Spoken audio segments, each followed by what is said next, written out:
sótano, en espacios donde el aire es oscuro y tan espeso que transmite las ondas de los crujidos, las pisadas de los conseguidos, de los grandes zapatos que golpean contra el piso superior. Sobre las cabezas aquí, sobre las cabezas allá, las cabezas y las extremidades de los dedos que echan luz. Fulgurance, éclat, activé dans des zones occultes.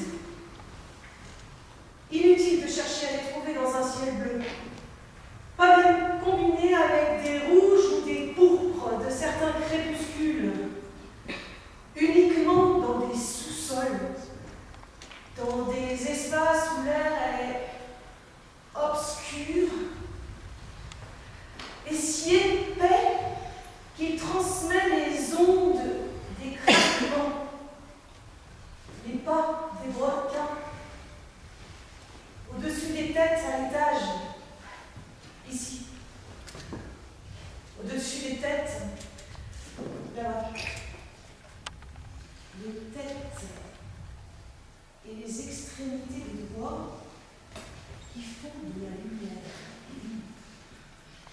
Tant de têtes et de doigts en mouvement imperceptible, très souvent dépareillés, échangent des fulgurances qui fabriquent, depuis leur circonvolution cérébrale et leurs ondes, une forme de clarté et laissent s'échapper depuis leur cuir chevelu et leurs doigts une lumière qui les illumine et les rétro-alimente dans le silence. Au moins 30 têtes, et toutes sans dérèglement génétique. 600 doigts, 300 de mains et 300 de pieds. Les gabarits de toutes les têtes, leurs cheveux répondent à des caractéristiques féminines. Autrement dire, 30 femmes, vibrant et communiquant entre elles, se débattant dans l'étroitesse d'un espace intransgressible, comme des globules de longue vaisseau sanguin. Les 120 extrémités, 60 bras et 60 jambes, personne avec un bras en trop, personne avec une queue, des poumons, plus clairs ou plus sombres. Il n'est pas possible de déceler des différences. En réalité, il n'y a pas de différence, ou elles sont sans importance. Personne ne peut dépasser les limites. Personne ne peut exprimer davantage que ce que les expressions des autres autorisent. Il y a des mesures imposées par les circonstances extérieures et des proportions déterminées par des accords mutuels. Il faut veiller à la condition qui les fait une, celle d'être vivante.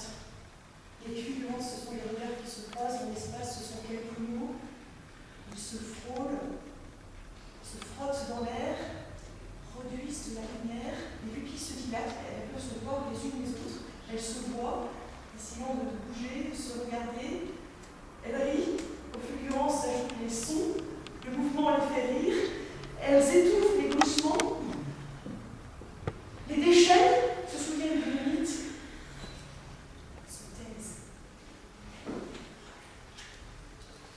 L'air est une masse de pensée qui surgit de tous les orifices, de tous les corps, les obtures. Il y a des surfaces rugueuses, des ciments, le ciment de la cellule du fond, parfait pour limer l'os, râpé et râpé.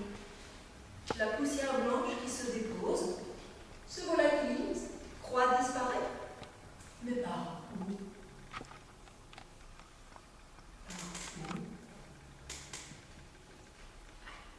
Le morceau entier que la main soutient, frotte encore et frotte, enflammée et chaude, se transforme jusqu'à n'être qu'un anneau. Un porte-clés, un pendentif. Une aiguille, une saline. L'acide de la saline et le mouvement de l'aiguille pour donner une forme au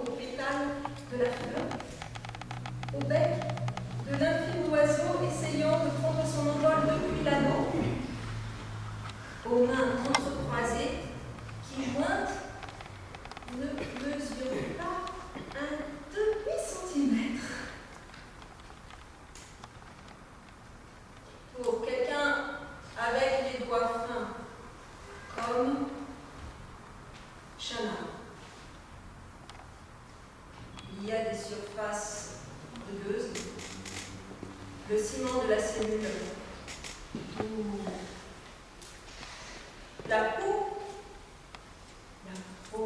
telle qu'elle devient dans les sous-sols.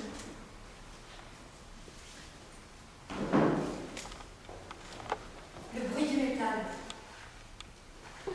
les grilles frappant le mur humide, la gardienne, fichant tous ses angles, son nez et ses dents à l'entrée du pavillon pour lâcher le hurlement. Il est interdit de râper des os sur le ciment, et vous le savez très bien. Et le bruit du métal à nouveau, et du cadenas. Susanna se tient debout face à la grille et n'émet aucun son. Elle retrousse seulement le côté gauche de sa lèvre supérieure et baisse les paupières. Elle se tourne et marche vers la jaune. L'os à la main, elle rappe et rappe. La peau de ses doigts se détache peu à peu, mélangée à la poussière blanche qui entourait.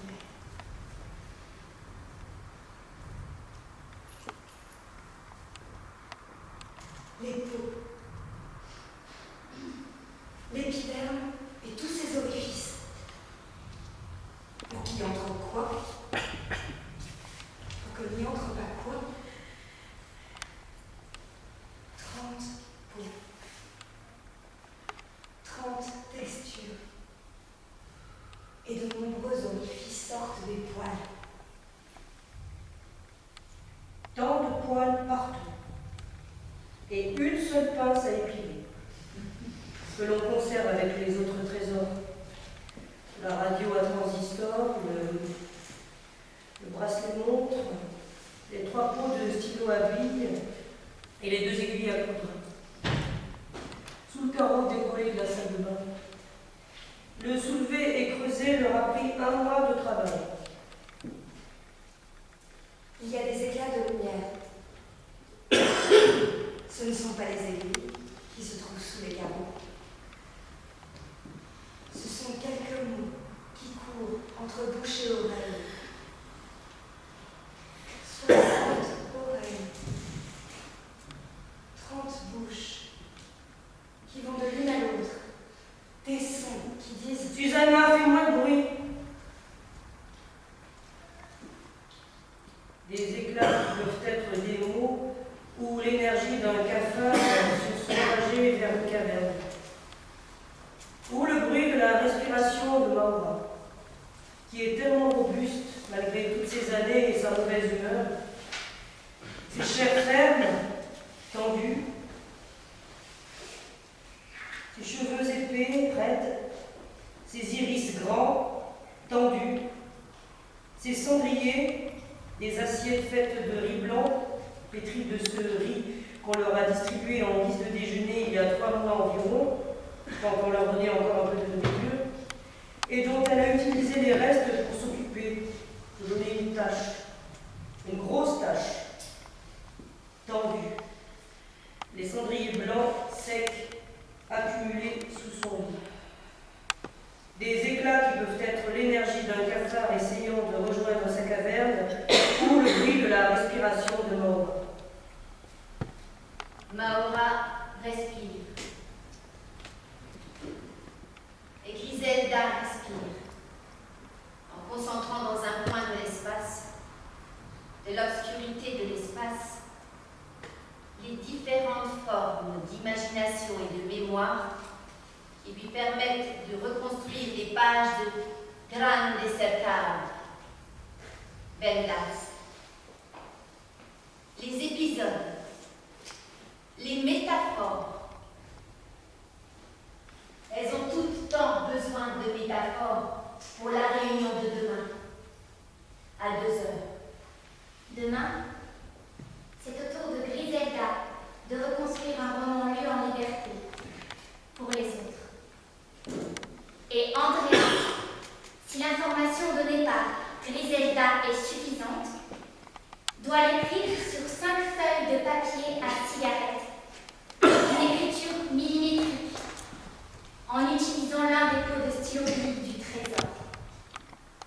Il y en a 20, destinés à l'antidurine. Travail de Dora. Il y a de moins en moins de feuilles, mais la bibliothèque s'étoffe. Et Liliane, spécialiste maintenant à force, fabriquera le tampon vaginal, imperméable, enveloppé de couches de polyéthylène de quelques sacs entrés là à l'époque où il était encore permis de leur déposer quelques nourritures, scellés à la braise de cigarette et introduits avec ou sans règle. Jusqu'à présent, elles sont parvenues que lors des fouilles, ils y mettent les doigts. Tout ce qui a pu être conservé via le vagin a pu être conservé. La bibliothèque est indispensable. Elle contient leurs pensées, leur patrimoine intellectuel, leur apprentissage, l'enseignement de l'une à l'autre, l'échange, la justification de résister. La bibliothèque confirme l'existence de tout, de chacune. Elle est tellement robuste, Mahoua, du haut de ses 65 ans. Elle est tellement dure. Fulgores, Fulgurance. Il y a certains éclats, ceux des yeux des 28, des 30 têtes, faiblissants, s'accumulant jusqu'au lendemain. 2 en alerte.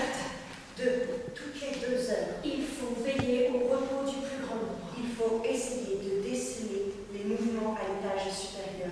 Des gens entrent, Des gens des sont sons émergent, des cris de douleur, des rires, de la musique. des insultes. Il faut essayer de savoir, avec un peu d'avance, ce que ceux qui marchent en haut peuvent décider à propos de leur corps. Il faut surveiller ceux qui les surveillent. Ensuite, long, le silence. Bertha et Monica dans le coin des sentinelles, attendant. Et rien. Rien à interpréter. Durant les dernières 40 minutes, rien qu'il ne soit nécessaire de déchiffrer pour les autres. Et maintenant, un crissement, un grincement métallique. Leurs 2 têtes féminines se tournent à la recherche, c'est à l'intérieur. C'est Béatrice qui fait bouger les élastiques du maillage de métal dans un effort pour s'extraire du puits de la couchette supérieure. Et elle saute Béatrice, qui va uriner. De ses petits pas lents, pour ne pas provoquer de réaction des policiers qui les mettent en joue. De là-haut, du dehors, du canon de la fusille, à travers les barreaux des spiraux du sous-sol. Elle entrouvre la salle d'eau et entre. Elle revient vite. Elle fait un signe de la main à Bertha et Monica. Un œuf. Pose un pied sous la couchette inférieure et réveille Sylvia. Elle saute et s'enfonce dans le cul de métal tissé. Sylvia se tourne d'un côté et de l'autre de son enfoncement. Elle sent une pression sur la vessie. Le balancement du lit à cause du retour de Béatrice. Elle sent et une pression sur la vessie. Elle pointe ses pieds. Elle marche lentement, à grands pas, s'appuyant plus sur la pointe que sur les talons. Elle entre dans la salle d'eau, ressort très vite. Elle braque Bertha et Monica de ses yeux grands ouverts. Elle nie la tête. Elle mange sa couchette, entre et se couvre.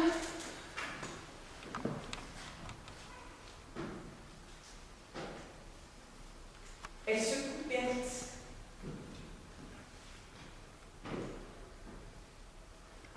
Où la joie. Où la joie. Un reflet, Comme des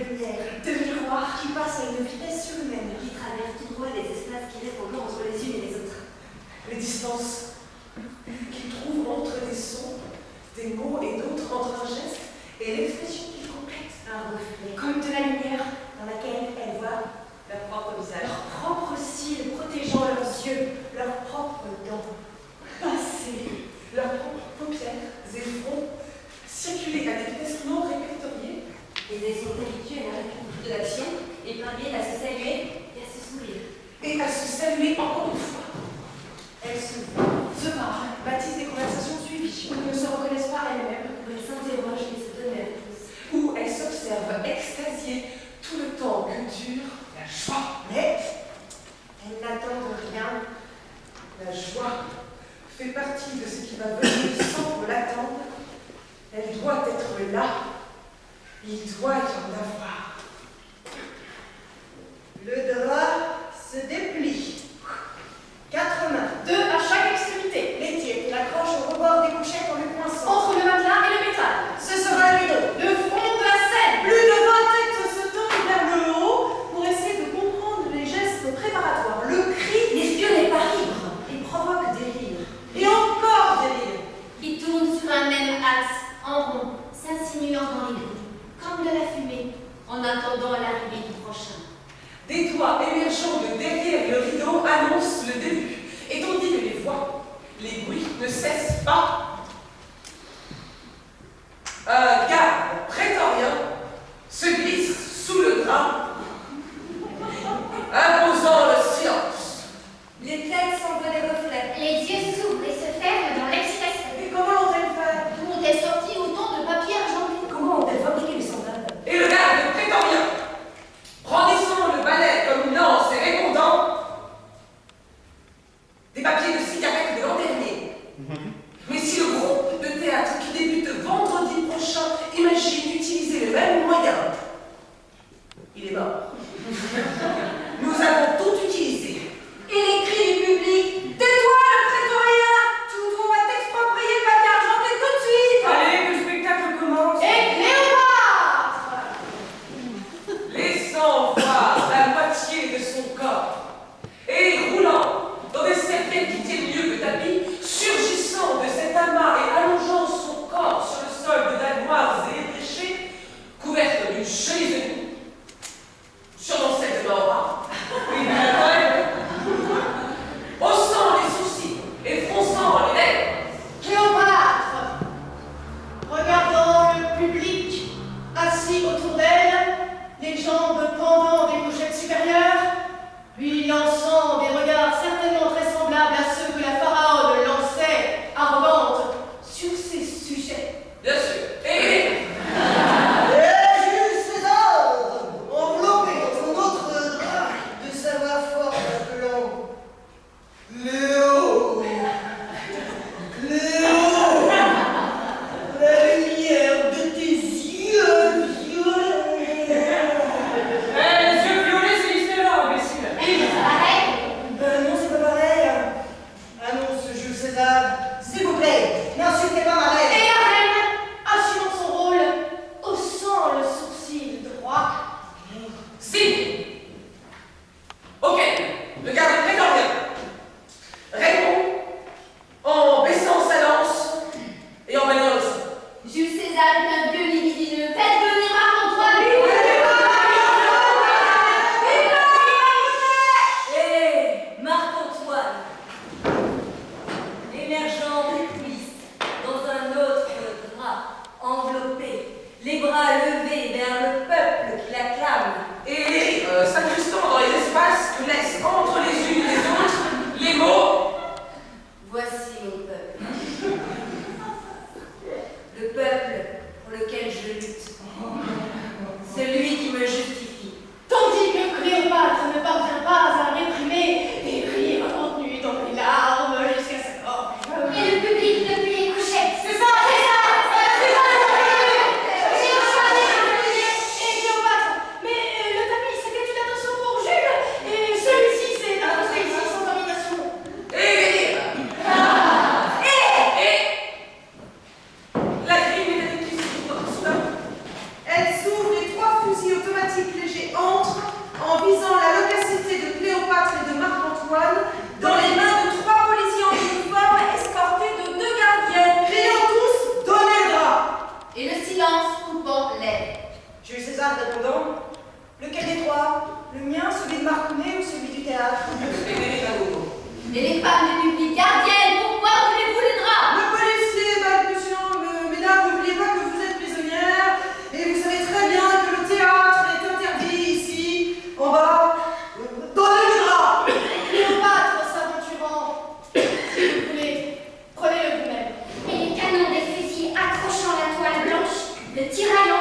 desde quién sabe cuántos años, triturados, transmitiendo la corriente hasta los hombros que se apoyan en las cabezas. Las cabezas iluminando el muro con los ojos que se desplazan buscando el origen de cada movimiento, el sonido. Le mur et l'humidité du mur. Les câbles électriques et traversins qui cèdent depuis combien d'années. Triturés. Transmettent le courant jusqu'aux épaules qui s'y appuient. Les têtes. Les têtes illuminant le mur de leurs yeux, qui se déplacent, cherchant l'origine de chaque mouvement, du son. Ces flores qui se grattent. Flore qui irrite le psoriasis de ses jambes, de ses ongles courts et bourrés de convolatine. Blanche, ne te gratte pas, la voix aiguë. Tu arraches des morceaux. Véronica explore les mouvements de la main de Flore, répète d'un ton professionnel. Frotte-toi avec la paume. Mets de l'eau. Flore se retourne avec les pommettes indifférentes et obéit. Elle se frotte avec les paumes. Elle marche lentement vers la salle de bain et s'asperge d'eau. Claudia dégage ses bras depuis les couchettes du fond du pavillon, depuis le coin des nouvelles et appelle. Tous les fronts tendus se tournent vers elle. Deux y vont et reviennent informer les autres.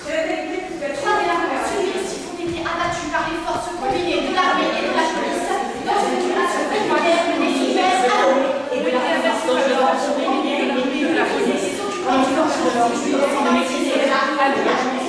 Quand les forces de l'ordre ont tenté de maîtriser les occupants d'un logement situé au 126 de la rue Urga, parmi eux, une jeune femme enceinte de quelques mois. Ils ont résisté devant une fusillade dans laquelle les trois terroristes ont été abattus. Jusqu'à présent, on ne connaît que l'identité de la femme, Marisa Elsa Sierra, originaire de Australos. En charge de maintenir informées les 30 têtes. Elle secoue les bras et la frange noire et raide qui danse sur ses sourcils italiens en angle. De derrière la couchette de Mahoran, cachée par l'amas de sanglier de riz et les piles d'éléments que la vieille thésaurise, Claudia transmet ce qu'elle transpire et ce qu'elle entend. Par les pores de son cou et de ses paumes, elle laisse s'échapper un liquide qui est presque de l'urine. Ils disent qu'ils ont résisté. D'une bouche sort, Marisa n'avait pas d'armes et n'en a jamais eu. Et l'épaisseur de l'air se solidifie,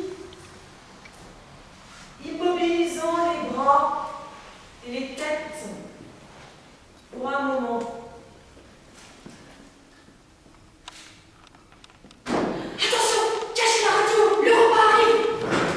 Bertha, tournant son visage en arrière et captant des bruits métalliques de marmite et de louche comme un radar, de plaies et de pieds contre les sols carrés. La gardienne! Et elle ouvre la grille. La gardienne, blonde à boucles plaquées au cuir chevelu, avec un tic qui lui ferme l'œil droit chaque quart de minute. Et l'autre, pâle et les yeux cernés aux cheveux noirs et raides, attachée avec une barrette argentée incrustée sur la nuque. Celle aux yeux cernés, avec la grande marmite dans les mains, avec une expression de « prenez ça », et Olga, tendant les bras encore immobiles, automatique. Olga, chargée de recevoir et de distribuer la nourriture du jour avec Thelma. Demain, Sarah, avec Teresa. Les yeux d'Olga s'approchant de l'intérieur du contenu liquide et grisâtre, elle annonce encore de la soupe, tandis que les gardiennes ferment les grilles et s'en vont. Et la boucle à blonde revient vers la grille, pointe son nez entre les barreaux de fer, colle ses pommettes et précise « À partir d'aujourd'hui, soupe sans os. Interdiction de fabriquer des bagues dans les cellules de ciment. » Et elle esquisse un sourire aux dents écartées et jaunes, comme des os. Comme les meilleurs os à moelle, les plus durs, ceux qui peuvent aussi servir pour de délicates boucles d'oreilles.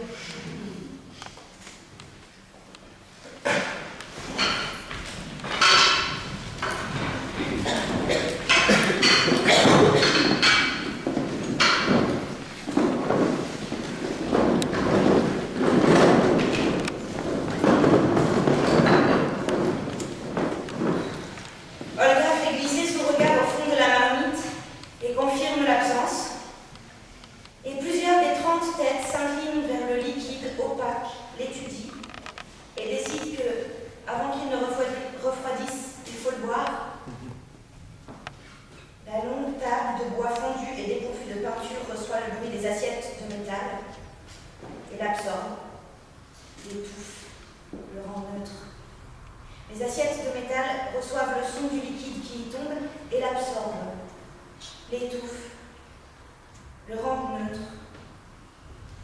Le liquide noie le bruit des cuillères cherchant quelque solide morceau de quelque chose et le transforme en un mouvement anxieux et continu, une chaîne de mains donnant forme à l'air, modelant le trajet vertical vers les bouches, vers les gorges, qui permettent le passage de l'histoire, entraîné par les liquides salés sans origine, originaires de végétaux pâles et desséchés vers l'arrière et vers l'avant, pour circuler par 30 œsophages tendus en attente vers l'arrière et vers l'avant, l'histoire, pour être digérée et transformée en qui sait quoi,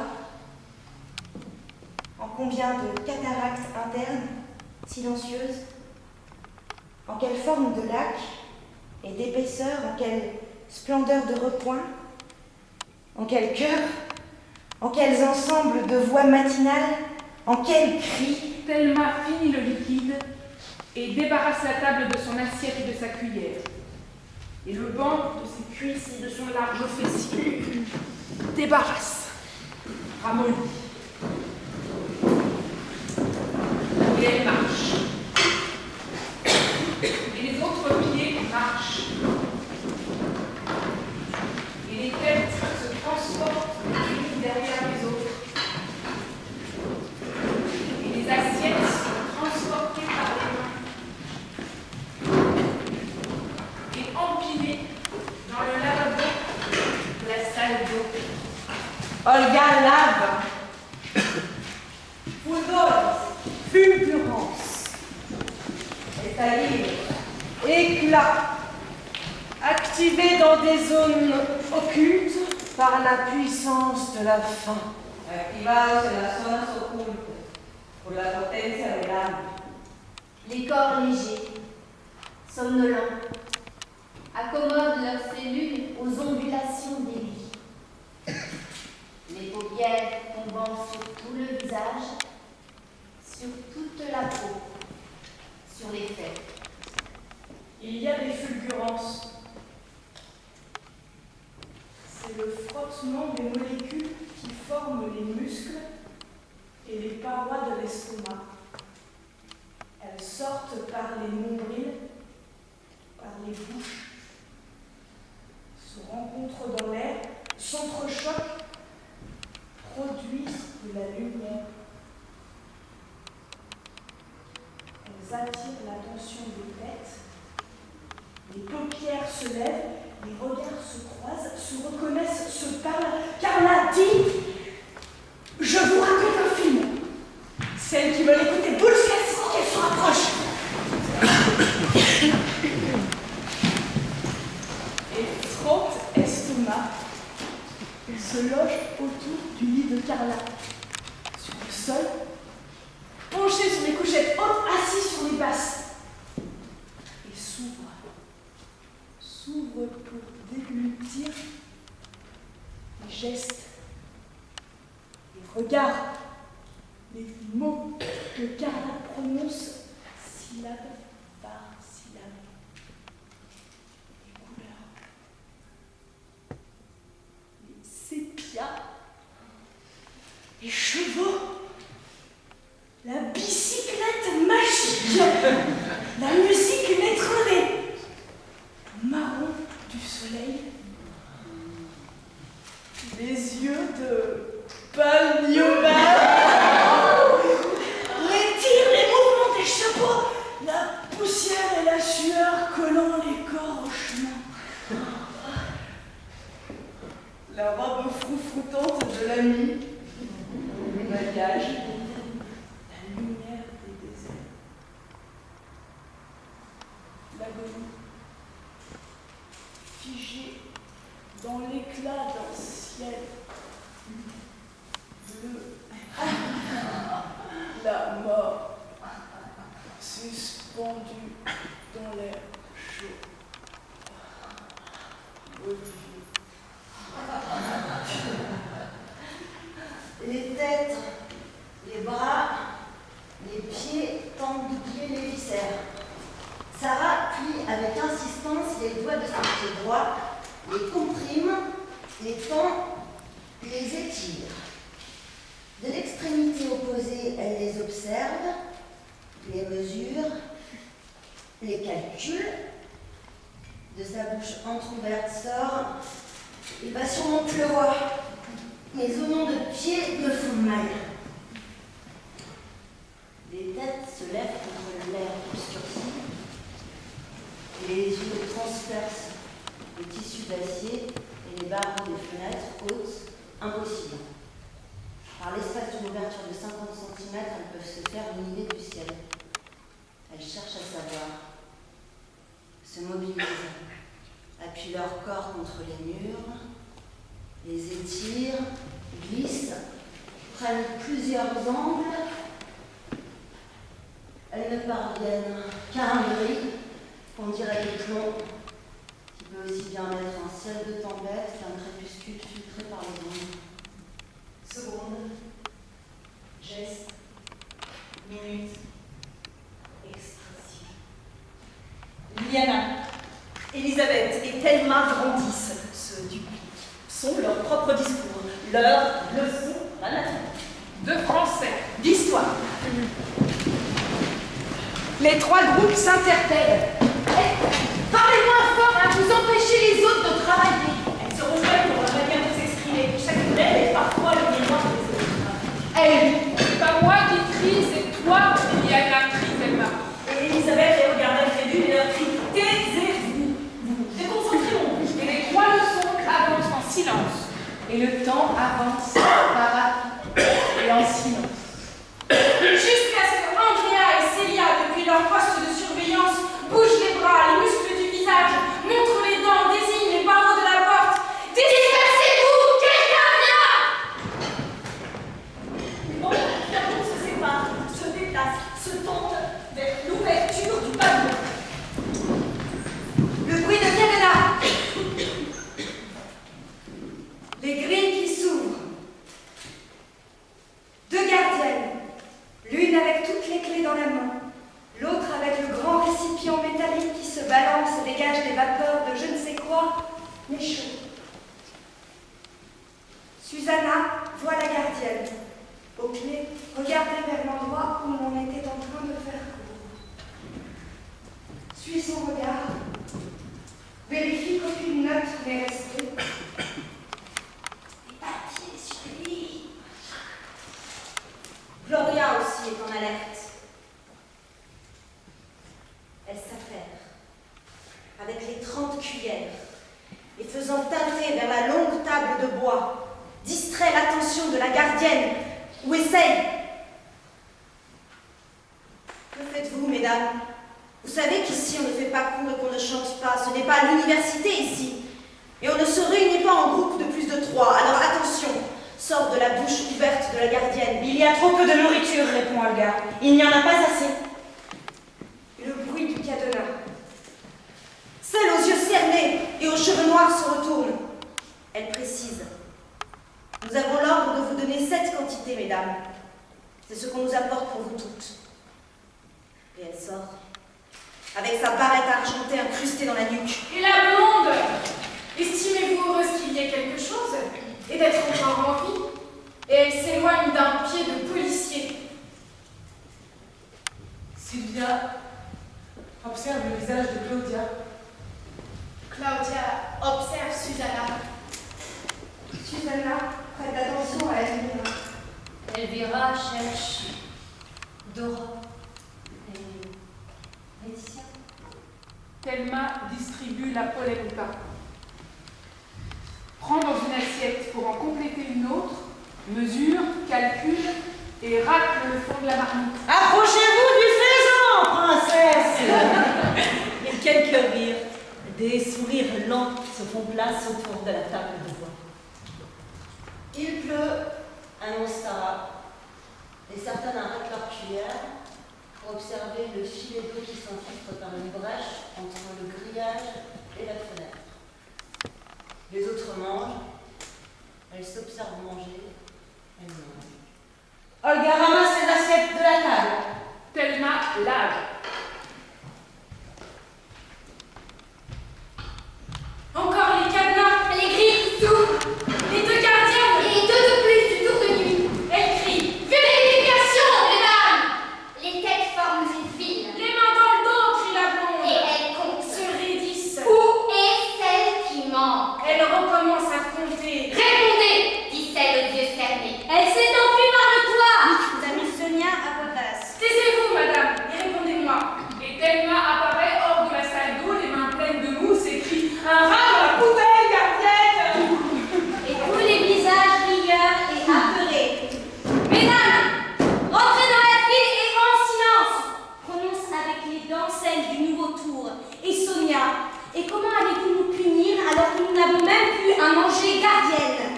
Et elles écoutent les grilles frapper le cadre de métal et le cadenas strident. Et les quatre femmes en uniforme s'en aller, et quelques rires, des insultes, restent et se mobilisent dans l'air obscur, tournant, en rotation, perdant de l'énergie. Ah, celle aux yeux cernés revient et s'approche et lâche. Vous qui êtes si créative, vous devriez savoir qu'il y a toujours une autre manière, différente. Et Sarah, on dirait que vous êtes plus créative que nous, gardienne. Et 30 bords avalent de la salive. Et encore de la salive.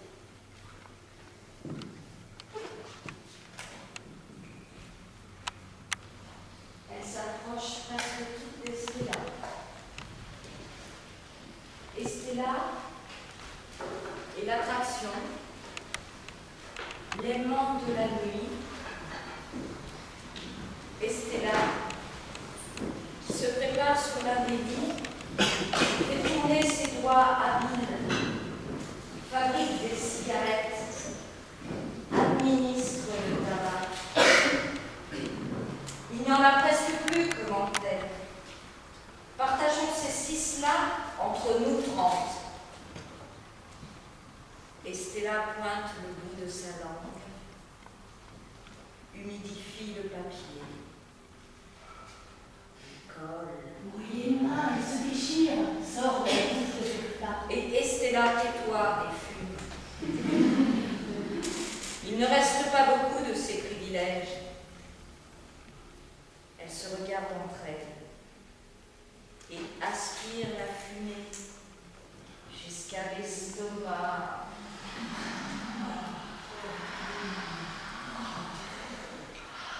Chaque cigarette qui vient d'être roulée passe de bouche en bouche. Les lumières qui s'éteignent, les têtes, les esprits se préparent au sommeil. Elles émettent des sons, des mots. Des rires d'un lit à l'autre se font des farces. Celle d'en bas passe les doigts dans les trous des élastiques des lits du haut. Celles qui couchent en haut protestent. Tape celles qui sont en bas le grand oreiller. Encore des rires étouffés. Des pas derrière des grilles. Le gardien qui approche. Mesdames, fini de rire, c'est l'heure de dormir. Et elle reste là, silencieuse, épiant les mouvements. Ada et Rulieta effectuent les 2 premières heures du tour de garde de la nuit. Elle reste silencieuse, cachée dans un recoin entre le sol et la dernière couchette, là où l'ampoule de sécurité éclaire à peine. Déborah bouge. On l'entend. On peut entendre son matelas, le grincement opaque figé dans l'air. La respiration régulière et creuse. Le réarrangement de ses os. Le frôlement des cheveux raides et durs contre le tissu rugueux des draps. Ada ouvre ses pores. Elle est attentive à son poste. Déborah tourne tout son corps. Émet des bruits par sa bouche entrouverte. Revient à sa position première. S'agite, tiraille les couvertures presque avec les ongles. Elle se couvre la bouche d'une main, se redresse, s'assoit, comme mue par un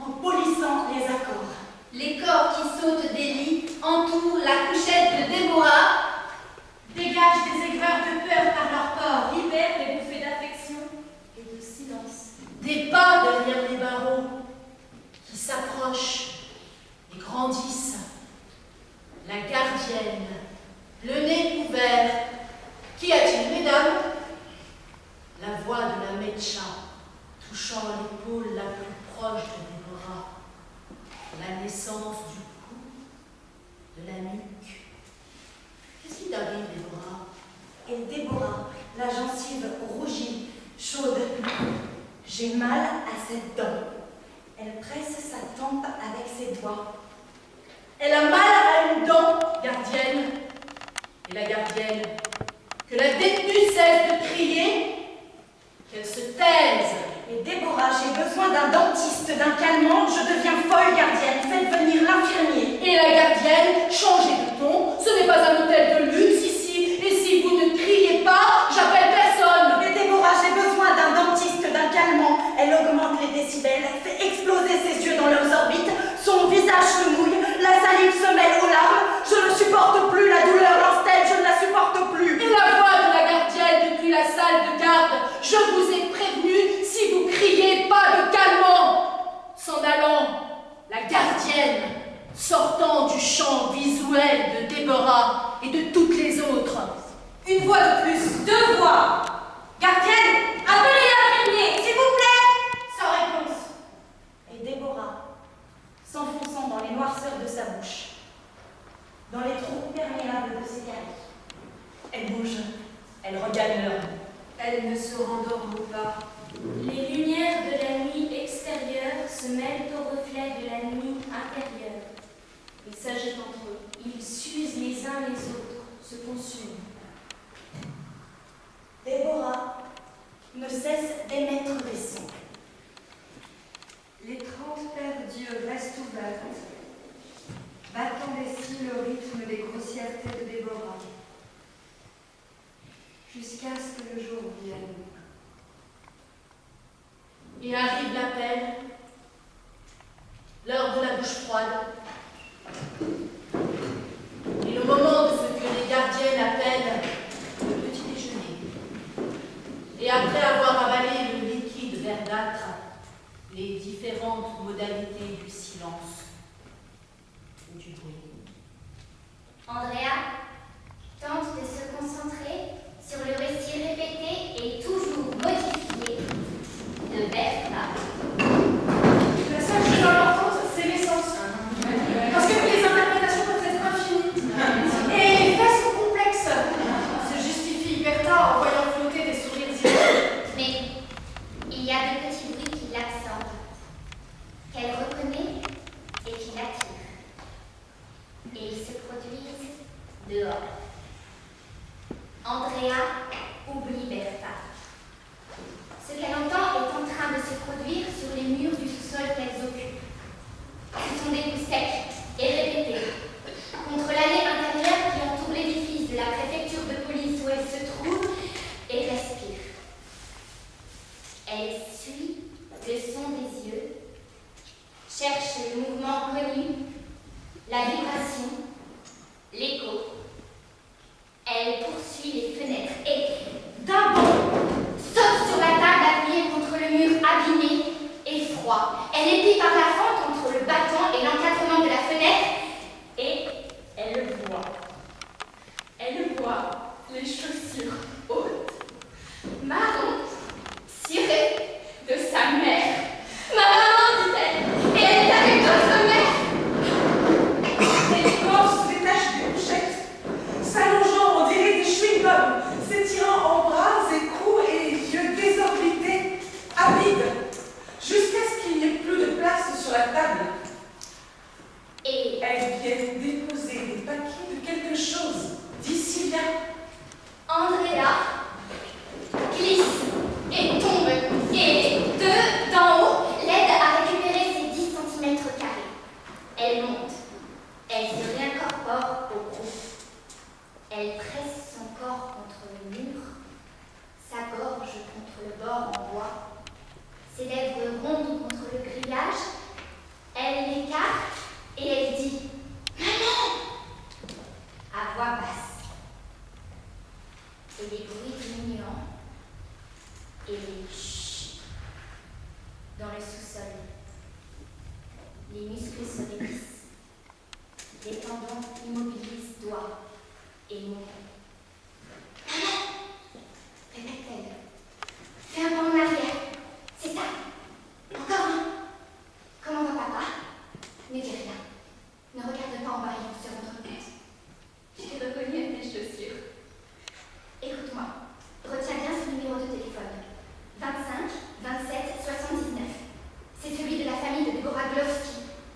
cherchez pas ici maintenant. Appelle-les après, de la maison. Dis-leur de faire